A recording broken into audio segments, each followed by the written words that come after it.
Best for home science.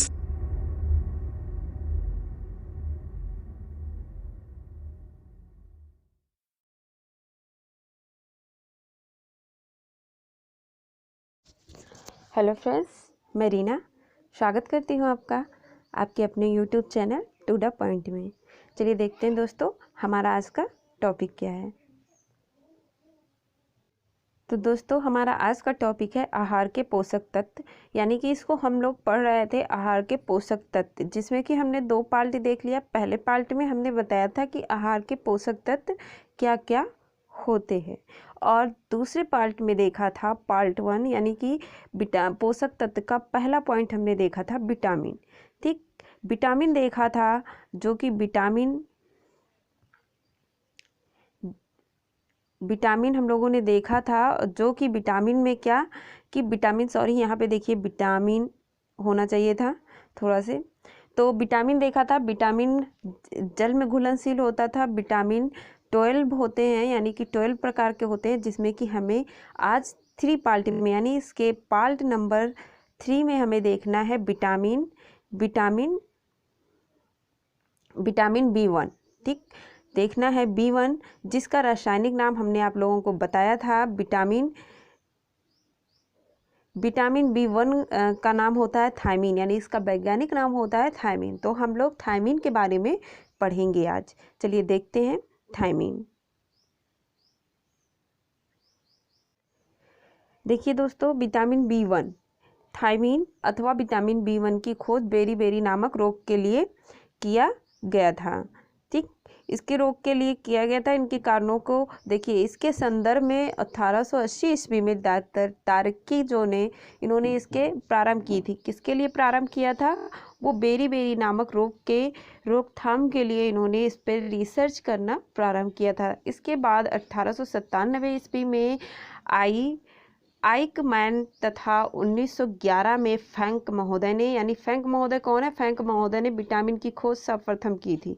ठीक, इसके क्षेत्र में सराहनीय कार्य किया। फैंक महोदय ने पक्षियों में पाए जाने वाले बेरी नामक, यानी पक्षियों में जो बेरी नामक रोग पाए जाते हैं, उसके उपचार के लिए जो चावल के ऊपरी परत, चावल की ऊपर की परत होती है रवेदार, यानी कि जो ऊपरी परत, यानी उसके ऊपर का कवर जो होता है, आवरण को हटाने के बाद जो रवेदार पदार्थ होता है, उसका प्रयोग किया या उसको प्राप्त किया, और इस पदार्थ को विटामिन B1 का नाम दिया गया। किसका नाम दिया गया? विटामिन B1 का, जिसको थायमीन कहते हैं। बाद में मैकालम, जानसेन तथा डोनेट्स आदि वैज्ञानिकों ने विटामिन B1 को बेरी नामक रोग से बचाव के लिए अनिवार्य तत्व बताया। किन वैज्ञानिकों ने?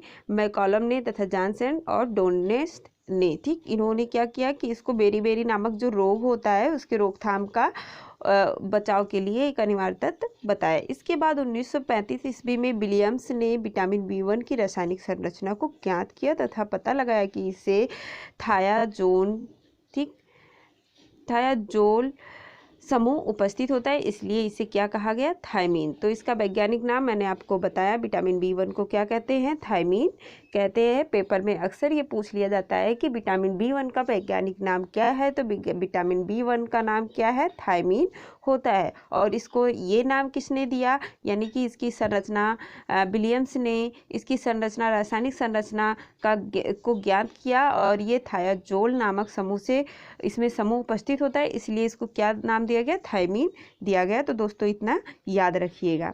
ठीक, थायमीन हो गया आपका। उसके बाद इसके प्राप्ति के स्रोत।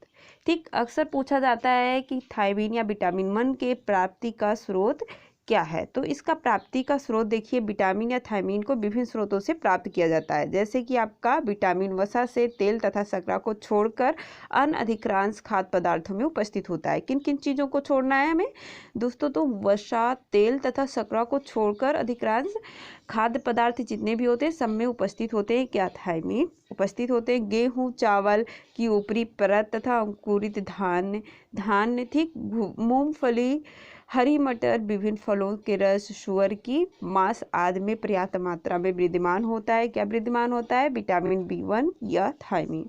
दूध में विटामिन की अल्प मात्रा ही पाई जाती है, यानी कि दूध में इसकी बहुत अल्प मात्रा ही उपस्थित होती है।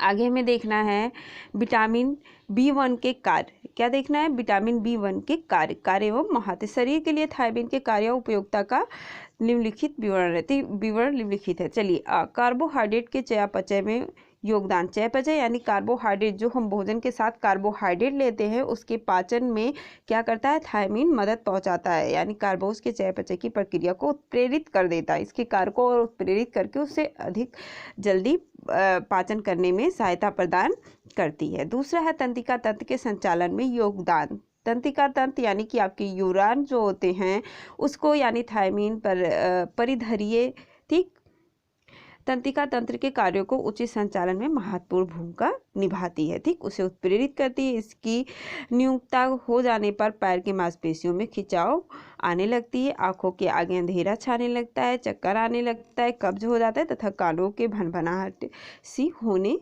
लगती है। यानी कि विटामिन B1 की कमी से क्या क्या महत्व होते हैं, क्या कार्य होते हैं और क्या महत्व होते हैं। यानी कि इसकी कमी से क्या होता है कि आँखों के आगे क्या होता है? अंधेरा सा छा जाता है, पैरों के मांसपेशियों में खिंचाव होता है, ठीक, और चक्कर आता है,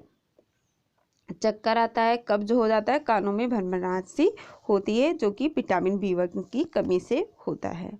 ठीक दोस्तों, देखिए इसकी प्राप्ति के स्रोत आपके विटामिन B1 के हैं ये।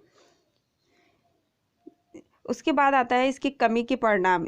अगर हमें विटामिन B1 यानी थायमीन की कमी हो जाती है तो हमें किन किन चीज़ों की समस्याएं हमारे शरीर में उत्पन्न होती है। तो देखिए, शरीर के उचित नियमित स्वास्थ्य सुरक्षा में थायमीन का महत्वपूर्ण भूमिका होती है, ठीक। इस विटामिन की न्यूनता या अभाव से शरीर में निम्नलिखित प्रतिकूल प्रभाव देखे जाते हैं। पहला है, व्यक्ति का स्वभाव चिड़चिड़ा तथा झगड़ालू हो जाता है, ठीक दोस्तों। यानी कि अगर हमें विटामिन 1 या थायमीन की कमी हो जाती है तो व्यक्ति का स्वभाव कैसा हो जाता है? वो चिड़चिड़ा हो जाता है और बिना बात के लोगों से झगड़ने लगता है, ठीक है, और जीवन में अरुचि तथा अलगाव सा होने लगता है तथा किसी भी विषय पर ध्यान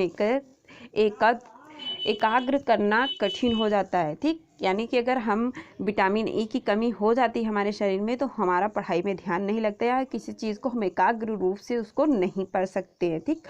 उसके बाद है सिकंद, शरीर का स्वाभाविक विकास अवरुद्ध होने लगता है, यानी उसका स्वाभाविक विकास जो होता है, एक क्रमबद्ध रूप से जो विकास होता है वो रुक जाता है। वास्तव में विटामिन शरीर के स्वाभाविक वृद्धि के लिए अत्यंत आवश्यक होता है। थर्ड पॉइंट है आपका, विटामिन की न्यूनता का प्रतिकूल प्रभाव भूख पर भी पड़ता है, इसकी कमी से भूख घटने लगती है। फोर्थ पॉइंट है, इसकी कमी का प्रभाव बेरी नामक रोग हो जाता है। विटामिन B1 की कमी से बेरी नामक रोग होता है, ये क्वेश्चन आपका पूछा जाता है, ठीक। तो इसको नोट डाउन कर लीजिए। इसकी कमी का अभाव राइबोफ्लोविन के संग्रह पर भी, विटामिन 2 को राइबोफ्लोविन कहते हैं, इसको याद रखिएगा। तो विटामिन B1 की कमी से राइबोफ्लोविन की जो संग्रह होती है उसे कलेक्ट करने की, ये उसमें भी कमी आ जाती है। इस स्थिति में राइबोफ्लोविन की उसकी संग्रह नहीं हो पाती। इसी के साथ हमारा ये वीडियो आज का समाप्त होता है। अगले वीडियो में फिर मिलते हैं, तब तक के लिए बाय बाय।